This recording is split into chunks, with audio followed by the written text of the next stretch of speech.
Coming up, Simon Ingram announces a second run for council, hoping to unseat at least one incumbent to take a spot in the chamber representing Division 1. He joins at least 3 other previous candidates lining up across the city for the local government election in March. It's Monday, November 6, 2023, and I'm Alan Roebuck. Welcome to Ipswich Today, which acknowledges the traditional custodians of the land on which it is produced and pays respects to elders past, present and emerging. This podcast is supported by Kinetics, people-powered web hosting trusted by Australian businesses since 1999. The next local government election is in March 2024. Back in 2020, Simon Ingram ran third in Division 1 with just a shade over 14% of the vote, so he wasn't successful in gaining one of 2 councillor spots. He's back and declared his intention to run again in 2024. Thanks for speaking with Ipswich Today, Simon Ingram. Oh, you're very welcome, Alan. Thank you very much for having me. Let's kick it off and go back to 2020. Why did you run then? Yeah, great question, Alan. Really, the real reason why I ran was I saw all the candidates in the field. Well, I couldn't believe they really weren't talking about the issues that people's problems that they really cared about.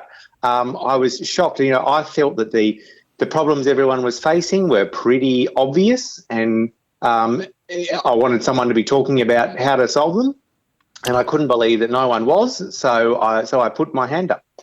Did you do much campaigning back in 2020? I just can't recall, because you were up against name recognition, of course, with yes. Sheila Ireland. Absolutely, exactly right. No, I only put my name forward from the 14th of January was when I announced, so I only had 2 months. And what was, of course, everyone hopefully remembers that was 1 month of solid campaigning, and then we were all hit by coronavirus, which changed things completely. It certainly did. A quick browse through your social media now tells me you've been out and about quite a while. Soft campaigning, if you want to call it. Have residents' concern and feedback changed in that 4 years? Well, no. What is really sad is that the biggest issues from 4 years ago are still the biggest issues today. So, and that's why I'm running again, because the same obvious problems that everyone was facing 4 years ago are still exactly the same obvious problems everyone is facing today. So what are those obvious problems? Yeah, absolutely. So, the biggest thing, the absolute, by a long shot, biggest issue in the area is the stench, which is now happening every single day, often happening every single day. So stopping the stench, and along with that, no more dumps. But then the other biggest issues, for example, the train line to Deebing Heights, which has been on the Southeast Regional Plan to be done by 2030. We haven't even had an options analysis on that. We haven't even had a business case. So how on earth is that going to be done by 2030 if we haven't gotten started yet? So that's why my slogan is "Let's get it done." And then other big ones, including the Cunningham Amberley intersection upgrade that was promised by federal government 20 years ago. It still hasn't happened. So now, most of what you've said there, Simon, are really the responsibility of either the state or the feds or together. How can you, as a councillor, if you get elected, fix that? Yeah, then that's a great question. A lot of these are issues that require all 3 levels of government to do something. So it absolutely requires cooperation of council. But really what I am promising to be here is to be the absolute pain in the arse of the state members and the federal members until we get this done. You talked about no more dumps. I think the current council has made themselves pretty clear that they don't want any more dumps. There's been a few court cases as witness to that. But with the stench and the stink, again, there's a lot of state government involvement there. What's your view on enclosing all these compost areas, which is what I've heard the current council talk about? Absolutely, that needs to be done, and that needs to be legislation that forces these companies to enclose their operations, that forces them that you can only run a composting business here if it is enclosed. That requires state legislation. It should have been done already. We're being a bit hoodwinked right now because people are saying, there's legislation being worked on now, but that legislation doesn't say that they have to have their operations enclosed. So that's something that should have already happened and it needs to be done. On your campaign website, Simon, you state that your campaign is entirely self-funded. You're not taking donations from anyone. Why have you decided to do that, and how are you going to run an effective campaign with just self-funding? Yeah, thanks for asking. Well, I've actually saved up the money over the last 4 years, so I've already got the money in savings to run my campaign. But I actually think this is a really important issue because when you have to take donations from other people to run your campaign, you just open yourself up to being susceptible to having someone donate where you then feel you are beholden to them. And really the easiest, simplest way of making sure that I'm not controlled by any vested interest, that I'm not beholden to anyone, is I will not take a single dollar from anyone else. When did you move to South Ripley? Good question. So it's over Christmas in 2020, 2021. So we lived in Karalee before that, and moved at that time.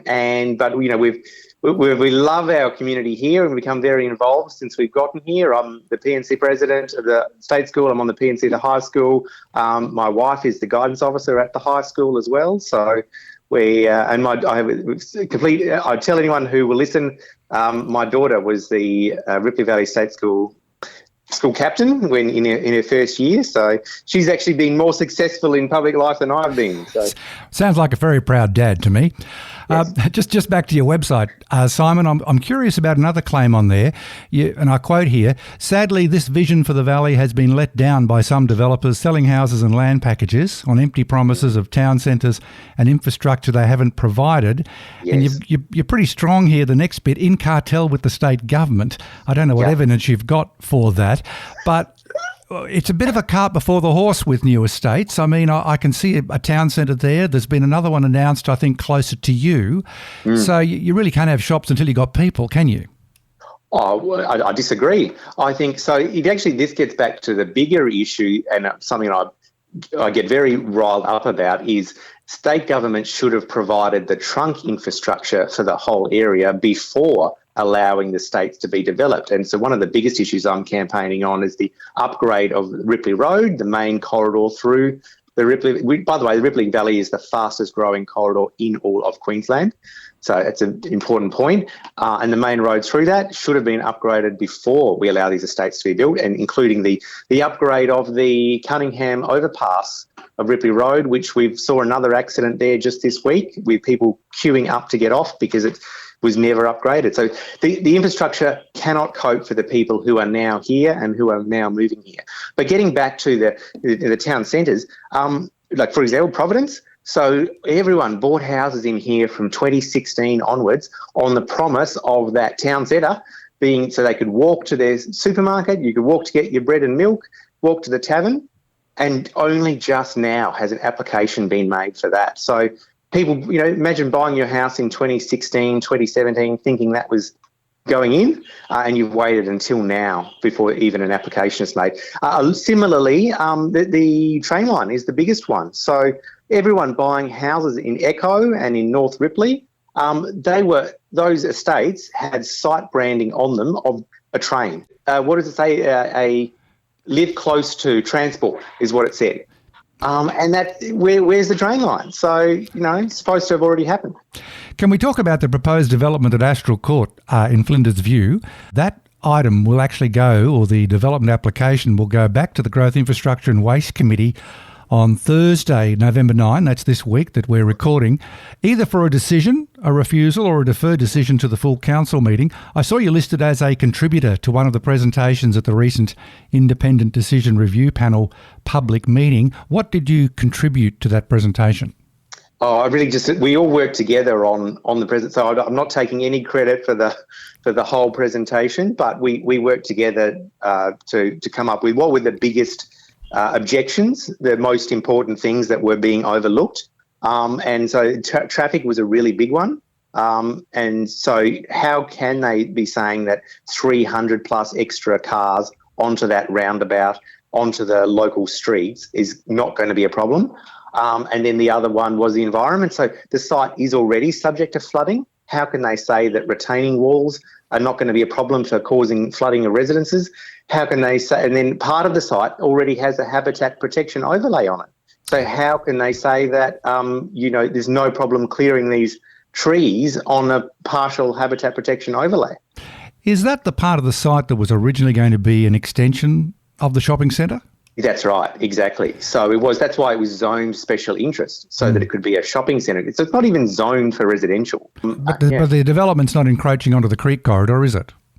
Well, it is, because, yes, there's a creek corridor behind it, but you're talking about building retaining walls that are then going to cause flooding issues, going to, things washing away into the creek. You're going to be altering the water course for a start, and the poor wildlife. So we've taken, you might have seen on my website, lots of photos of the wildlife: kangaroos, wallabies, curlews, tawny frogmouth owls are there in those trees at the moment, and they're not going to have nowhere to go after the site is developed. Should you be successful in 2024, what then will be your top 5 priorities? And I'm not just talking division-wise, but there would have to be some citywide priorities in there.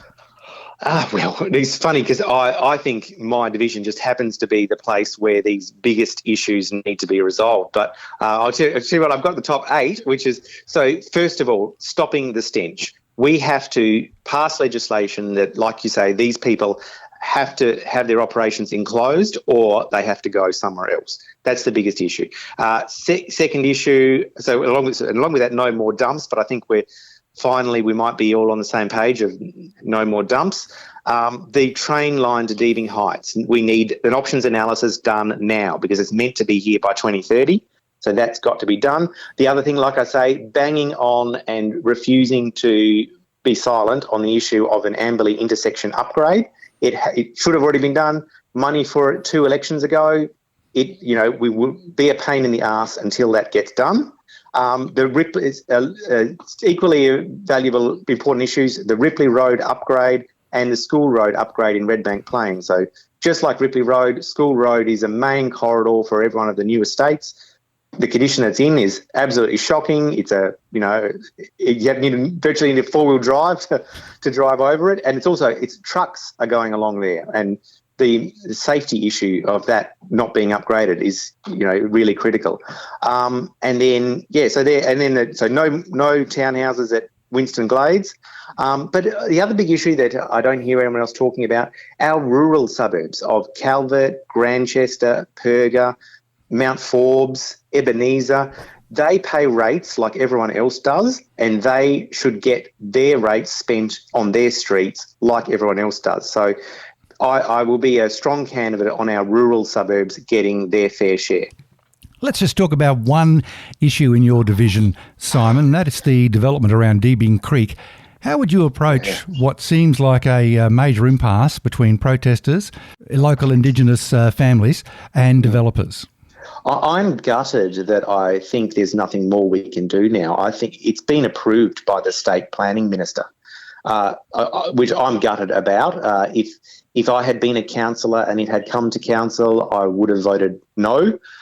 But what has happened is the State Planning Minister has the authority to decide himself, and he has given the approval for the childcare centre being built over the massacre site. And I just, why would you? I mean, if you're a left-wing state minister, why would you want to approve a childcare centre over a former massacre site? Yeah, I know you mentioned that it's a massacre site, but there has been some debate again between families about what actually is there. I think the argument might be there should be more research done and more investigation.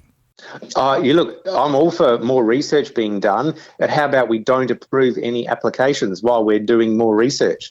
So, you should, if that is an argument that's being made, then you don't approve applications until the more research has been done. Simon, and just finally, are you a member or have you been a member of a political party?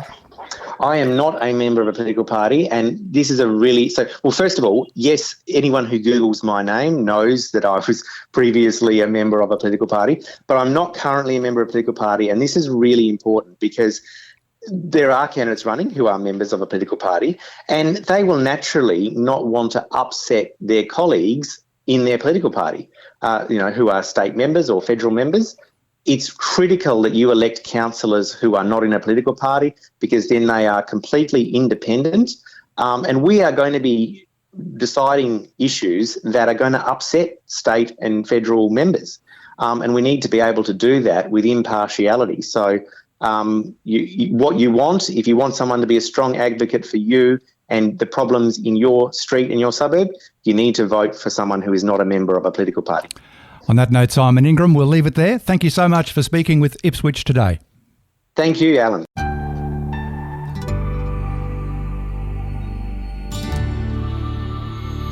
And a footnote, Simon Ingram was a previous young LNP president, and he ran unsuccessfully for the seat of Bundamba at the 2009 state election. That's it for this episode. Just a reminder to look for handy links in the show notes. Ipswich Today is supported by Kinetics, people-powered web hosting trusted by Australian businesses since 1999. This podcast is listener supported. Please make a once-only gift or regular donation to help keep it online. Just go to ipswichtoday.com.au.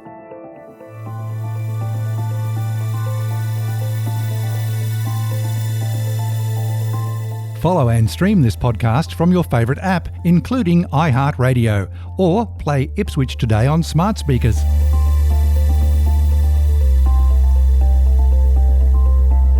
Music is supplied by Purple Planet Music. This is Alan Roebuck. Thank you for listening.